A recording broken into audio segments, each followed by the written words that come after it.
I'm Clifford II, and welcome to another episode of Impacting Lives that Impact the World.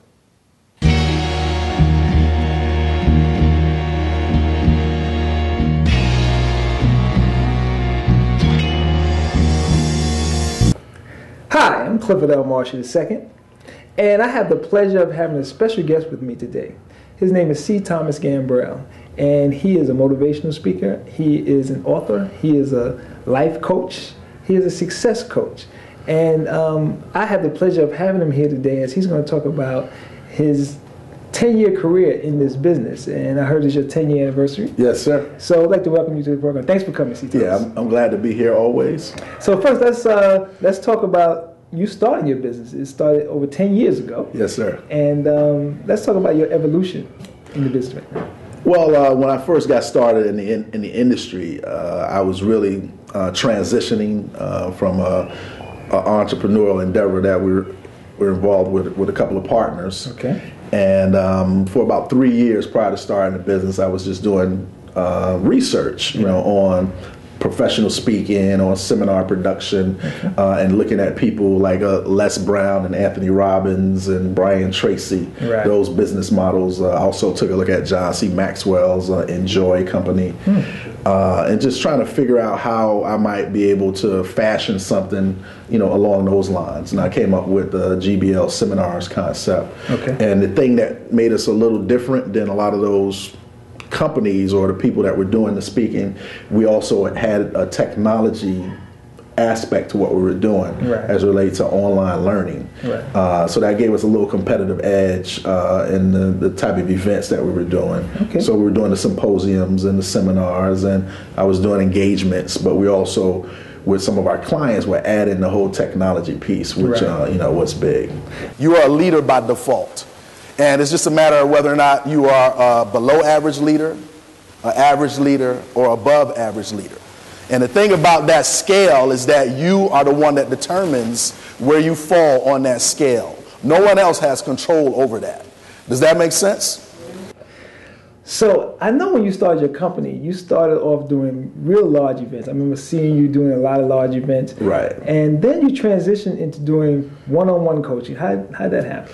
Well, the large events that we were doing, it was a learning process. When we first started the company, the idea was to do these public events. Right. And I had a mentor, and actually, one of my partners, David C. Allen, who was no longer with us, but he was bringing a lot of clarity, to the process that we had developed. And one of the things that, he shared with me from a business model standpoint is that, we were looking at doing a B2C type model, business to consumer. Right. But he said, it'll probably be better if we went B2B and attracted the organizations that were the natural aggregators of the target market that we were looking at. Okay. So we shifted from doing the public events that you're referring to now we're doing events for organizations and associations and churches and things like that. And it was out of those relationships that people began to come and ask questions. And initially it was just someone who I was just helping. Right. But then after helping them for 3 months, I figured out I should start charging them. That makes a lot of sense. And it basically went from there. And then it wasn't even something that we were pursuing. It kind of pursued us in the sense that from that experience with that particular client, then she began to give referrals, and then the word of mouth began to develop. Right. And now all of a sudden I'm doing one-on-one coaching. Wow. And then from the one-on-one coaching, we started doing group coaching programs, and it just basically morphed into the present business that we have now, from the GBL seminars model to now cthomascoaching.com. The things that are on the board, if you took a look at that list, if you had to do an inventory of yourself, and you don't have to share that with me or anyone else, but if you took an inventory of yourself, what are those areas that you excel in, and what are those areas that you need some improvement in, right? Because there's no positive or negative. It's just a matter of you having an opportunity to use your strengths, and then you have to cover your areas that you need to improve in. And the way that you cover your areas that you need to improve in is by building a team of people that have strengths in each of those areas. Does that make sense? So from a leadership standpoint, who is the first person that you have to lead? Yourself. So you have to lead yourself first. And really, that's all a leader is. Putting you in a position where you you're leading yourself in a way that compels people to want to follow your lead and your example. And people are only going to resonate toward that which is going to give them the opportunity to expand in some way. So people don't necessarily follow people with money or prestige or, a lot of the characteristics that are on the table. One of the primary things people understand about a leader is that a leader is a visionary. A leader can see things that other people don't necessarily see. We know you're writing this book now. Yes. And so what is the whole book going to be about exactly?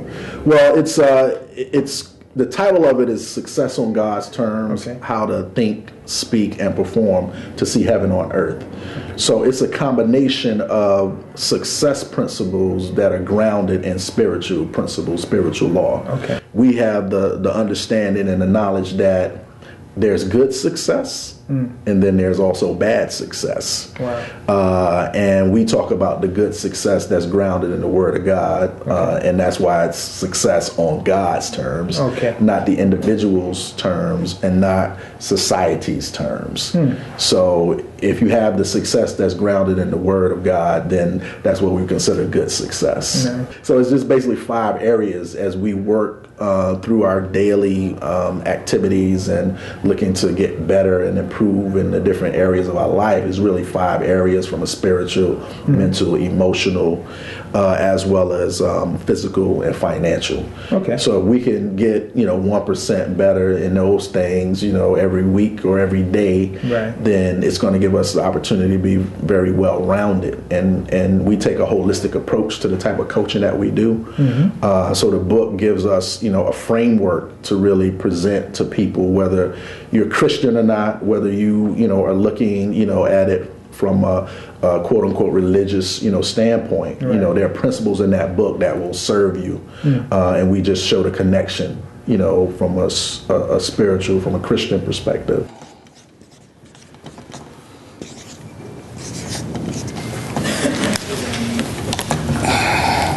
Speech,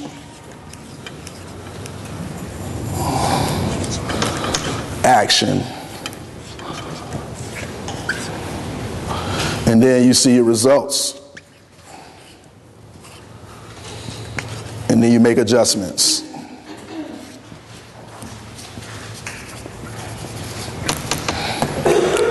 Right? So your thoughts are going to dictate the things that you say. The things that you say are going to frame the parameters for your actions. The actions that you take are going to determine what you see as a result. So one of the simplest things that you can do from a leadership standpoint is speak definite language. Speak definite language. And it's not necessarily power positive thinking.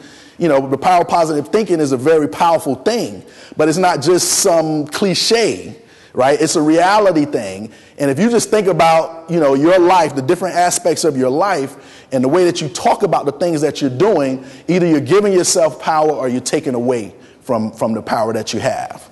So one of the first things that you can do is be in a position where you can use your mind in a way that will give you power even before you take the first step or the first action. I know that you did a workshop for the students at Bronx Community College earlier, and you were talking about how you're not, those people that are really successful don't chase after money. Right. And you was using Donald Trump as an example of how he has a certain mindset, right, that he will always be able to get money, whether he's chasing or not. Just kind of explain a little bit. No doubt. The example of Donald Trump is, regardless of what the economy is, regardless of what happens with his businesses, right, you really can't take his mindset away from him. Right. His bank account will go up and down. The real estate market the bubble will burst and it'll come back. Right. But his mindset will always be with him. In his book, The Art of the Comeback, he talks about being in $900 million worth of debt. and climbing out of that hole, was phenomenal. And at the same time, he's going through a divorce with his wife. Right. So there are so many things that were happening in his life, but because of his mindset and the goals that he had for himself, he knew basically how to create the scenarios necessary in order to change that situation.